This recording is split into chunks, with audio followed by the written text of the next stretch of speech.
ओम शांति। आज सुनते हैं 31 में 72 के अव्यक्त महावाक्य। आज की अव्यक्त वाणी का टाइटल है भविष्य में अष्ट देवता और भक्ति में इष्ट बनने का पुरुषार्थ। आज की मुरली में बाबा ने माया का वार कब होता है बच्चों पर, दूसरा अष्ट शक्तियों की धारणा से कौन सी दो बातें अपने में अनुभव करेंगे, तीसरा कौन सा हाथ और कौन से साथ का अनुभव करेंगे, और माया कैसे चतुराई से वार करती है। अब प्यारे बाबा ने आज की मुरली 31 मई 72 में हम सुनते हैं सभी भविष्य में अष्ट देवता और भक्ति में इष्ट बनने का पुरुषार्थ। बाप दादा ने कहा अपने आप को सदा शिव शक्ति समझकर हर कर्म करते हो। आत्मा शक्ति और शिव बाबा साथ में अपने अलंकार व अष्टभुजाधारी मूर्त सदा अपने सामने रहती है। अष्टभुजाधारी अर्थात अष्ट शक्तिवान। शिव और शक्ति दोनों का साथ साथ गायन है।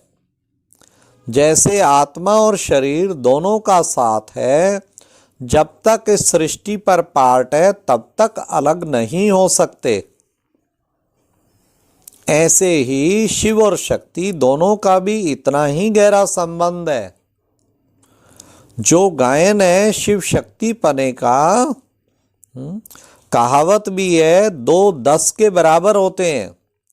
तो जब शिव और शक्ति दोनों का साथ हो गया तो ऐसी शक्ति के आगे कोई कुछ कर सकता है क्या?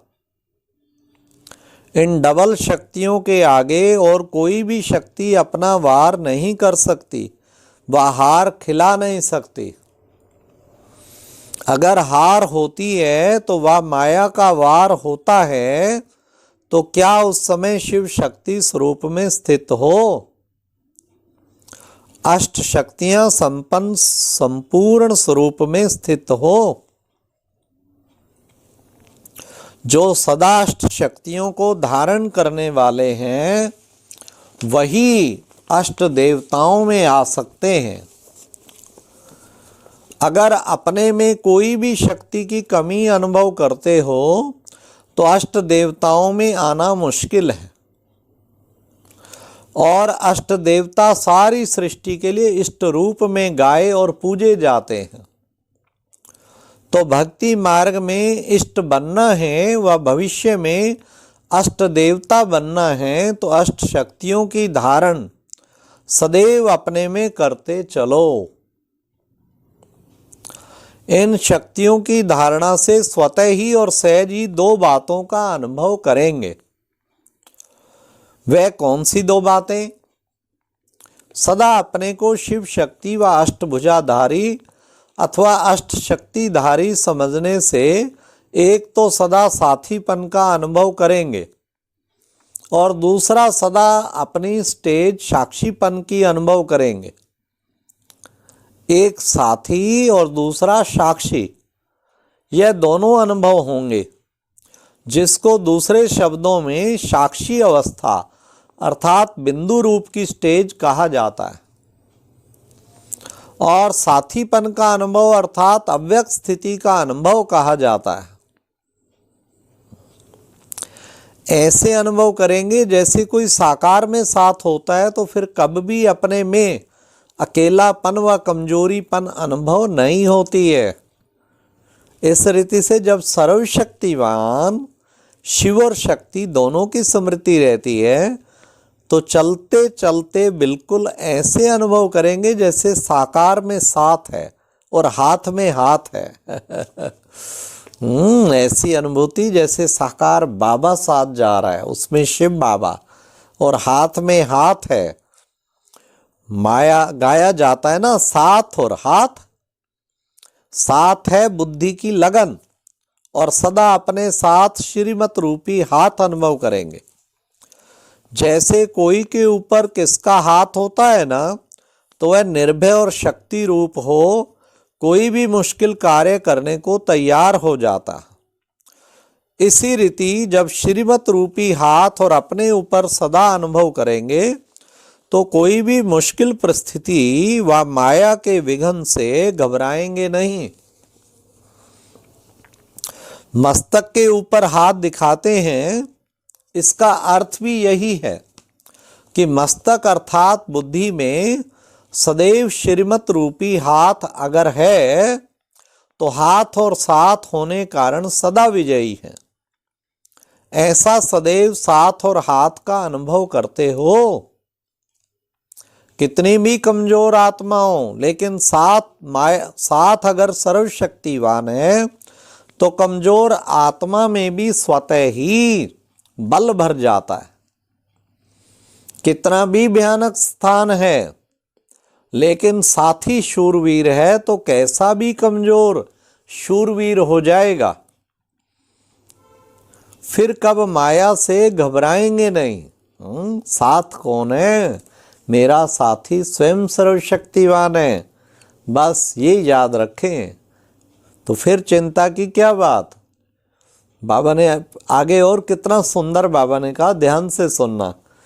बाप साथ दे रहे हैं लेकिन लेने वाला ना लेवे तो क्या करेंगे? बाप भी क्या करेगा? हाँ, कोई टेलीफोन करे, आगे आप रिसीव ना करें तो वो क्या करे? आप उसकी सुन ही नहीं रहे ना। तो बाबा साथ दे रहा है लेकिन लेने वाला नहीं लेता। जैसे बाप बच्चे का हाथ पकड़कर उनको सही रास्ते पर लाना चाहते हैं, लेकिन बच्चा बार बार हाथ छुड़ाकर अपनी मत पर चले तो क्या होगा? मूंझ जाएगा। माया भी बड़ी चतुर है, कभी भी वार करने के लिए पहले साथ और हाथ छुड़ाकर अकेला बनाती है।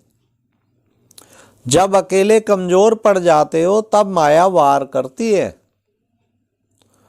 वैसे भी अगर कोई दुश्मन किसी के ऊपर वार करता है तो पहले उनको संग और साथ से छुड़ाते हैं, कोई ना कोई युक्ति से उनको अकेला बनकर और फिर वार करते हैं। हाँ, कितना बाबा ने बताया तरीका। तो बाबा ने कहा शक्ति में भी भक्ति में भी पुकारते हैं ना, एक बार प्रभु हाथ तो पकड़ लो। तो बाप हाथ पकड़ते हैं, हाथ में हाथ देकर चलाना चाहते हैं, फिर भी बच्चे हाथ छोड़ देते हैं। तो भटकना नहीं होगा तो क्या होगा? भटकना ही हुआ ना। तो अब अपने आप को भटकाने के निमित्त भी स्वयं ही बनते हो। भटकाने के निमित्त बाबा ने कहा खुद की चलन बनती है, खुद बनते हो। तो बाबा ने फिर सदा अपने को कर्म क्षेत्र पर कर्म करने वाले योद्धे अर्थात महारथी समझो। जो युद्ध के मैदान पर सामना करने वाले होते हैं वे कभी भी शस्त्र को नहीं छोड़ते हैं। सोने के समय भी अपने शस्त्र को नहीं छोड़ते हैं। ऐसे ही सोते समय भी अपनी अष्ट शक्तियों को विस्मृति में नहीं लाना, अर्थात अपने शस्त्र को साथ में रखना है। ऐसे नहीं जब कोई माया का वार होता है तो उस समय बैठ सोचो कि क्या युक्ति अपनाऊं। सोच करते करते ही समय बीत जाएगा। इसलिए सदैव एवर रेडी रहना चाहिए। सदा अलर्ट और एवर रेडी अगर नहीं है तो कहीं ना कहीं माया धोखा खिलाती है। और धोखे का रिजल्ट क्या होता? अपने आप को देखकर ही दुख की लहर उत्पन्न हो जाती है। अपनी कमी ही कमी को लाती है। अगर अपनी कमी नहीं है तो कभी भी कोई भी कमी नहीं आ सकती है। बेगमपुर के बादशाह कहते थे ना, यह इस समय की स्टेज है जबकि गम की दुनिया सामने है। गम और बेगम की अभी नॉलेज है। इसके होते हुए उस स्थिति में सदा निवास करते, इसलिए बेगमपुर का बादशाह कहा जाता। बादशाह अथवा राजे लोगों में ऑटोमेटिकली शक्ति रहती है राज्य चलाने की, लेकिन उस ऑटोमेटिक शक्ति को अगर सही रीति काम में नहीं लगाते हैं, कहीं ना कहीं उल्टे कार्य में फंस जाते हैं, तो राजाई की शक्ति खो लेते हैं और राज्य पद गवा देते हैं। ऐसे ही यहां भी तुम हो बेगमपुर के बादशाह। बाबा ने कहा यहां भी तुम हो बेगमपुर के बादशाह और सर्व शक्तियों की प्राप्ति है। लेकिन अगर कोई ना कोई संग दोष व कर्मेंद्रियों के वशीभूत हो अपनी शक्ति खो लेते हो, तो जो बेगमपुर का नशा व खुशी प्राप्त है वह स्वतः ही खो जाती है। जैसे वह बादशाह भी कंगाल बन जाते, वैसे ही यहाँ भी माया के अधीन होने कारण मोहताज कंगाल बन जाते। तब तो कहते हैं क्या करें, कैसे होगा, कब होगा। यह सभी है कंगालपन, मोहताजपन की निशानी। कहाँ ना कहाँ कोई कर्मेंद्रियों के वश हो अपनी शक्तियों को खो लेते हैं। जिनका सर्वशक्तिवान बैकबोन है तो कितनी खुमारी खुशी होनी चाहिए। वह खुशी की लहर खत्म हो सकती है क्या? सागर में कब लहरें खत्म होती हैं क्या? नदी में लहर उठती नहीं, सागर में तो लहरें उठती रहती हैं। तो मास्टर सागर हो ना, फिर ईश्वरीय खुमारी व ईश्वरीय खुशी की लहर कब खत्म हो सकती है? खत्म, अब सुने ध्यान से, कब खत्म होती है? खत्म तब होती जब सागर से संबंध टूट जाता अर्थात साथ और हाथ छोड़ देते हो, तो खुशी की लहर खत्म हो जाती है। अगर सदा बाप का अनुभव करो तो पाप कर्म में भी सदा, पाप कर्म से भी सदैव सहज बच जाओ, क्योंकि पाप कर्म बैकबोन, क्योंकि पाप कर्म अकेलेपन में होता है। कोई चोरी करता है, झूठ बोलता है, वह कोई भी विकारवश होता है, जिसको अपवित्रता संकल्प व कर्म कहा जाता है, वह अकेलेपन में ही होता है।